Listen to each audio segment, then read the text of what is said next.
starting your journey to financial freedom. Now, you're listening to the New Investor Podcast.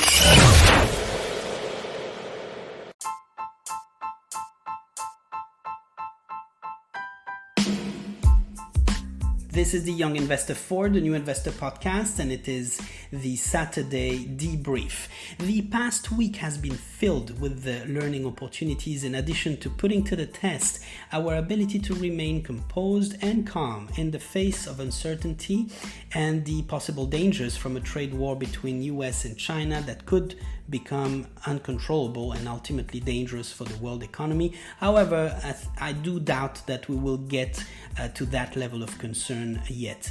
The markets have reacted to the news pretty sharply, creating some buying opportunities which I hope have occurred for the companies on your watch list. If not, I must then commend you on your patience and composure. Should you, on the contrary, have succumbed to your emotions and starting selling off your companies, let's have a look at the reasoning behind this for a moment. Begin by asking yourself these questions. Would you sell your home if you had a flood this morning? You would certainly not. Would you sell your shop if you had a single bad day of sales? You would also certainly not sell your business. So it is important to take actions which are proportionate to events, and I believe a headline is not a reason to sell your companies as you're holding them for another 10 to 20 years or even forever. So there will be plenty of those headlines along the way. These headlines or occasional setbacks are normal, and the only thing they should spark is buying opportunities. We're not in the business of selling our companies. We are in the business of buying great companies and businesses. The companies you have purchased were purchased because of a very valid and calculated reason at a particular time and a price, because you were convinced that they will still be around in 10 years and that they will continue to do well or continue to be major players in the future. As far as I am concerned, this week has allowed me to increase my position in one of my companies and buy another, as their stock price I had in mind have been reached, and I wish I had more cash even on hand to buy more of them. So our episodes, if you remember, in the previous weeks did focus on the importance of building cash to ensure you maintain a strong buying power in case of headlines or market crashes.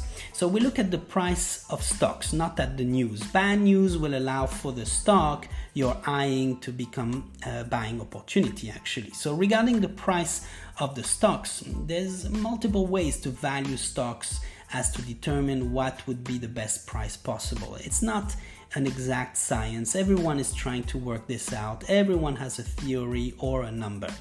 I prefer to look at the value of the business, both in their tangibles and intangibles, rather than the stock price, and you'll be able to judge if the price you're paying for is fair or not. I am one of those thinking that over time you will do well, provided you have selected the right companies to own. There could be rare circumstances that could occur over a period of 10 years or more that will force you to sell. A company can actually fail. So what I have done is to complete two steps. First, one, I determined the level of risk I am able to take given my personal present financial situation.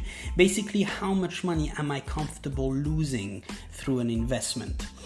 Two, I set up what we call then a stop loss according to these risks, determine the percentage that I am ready to lose, as to give also a chance to the stock to bounce back. Should the market drive the stock price below, the system will then automatically sell my stock at the price I would have set, considering the risk I could take.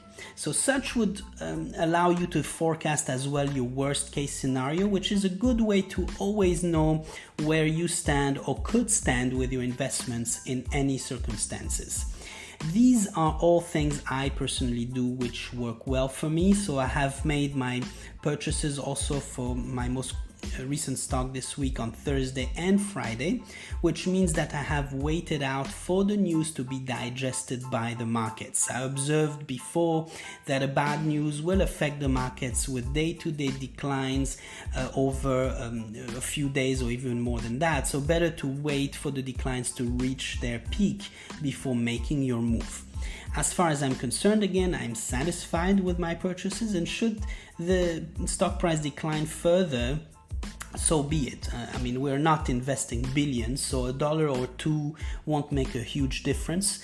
Just be confident that you have purchased the right company, and that's the most important of it all. So I wish you all a fantastic weekend ahead.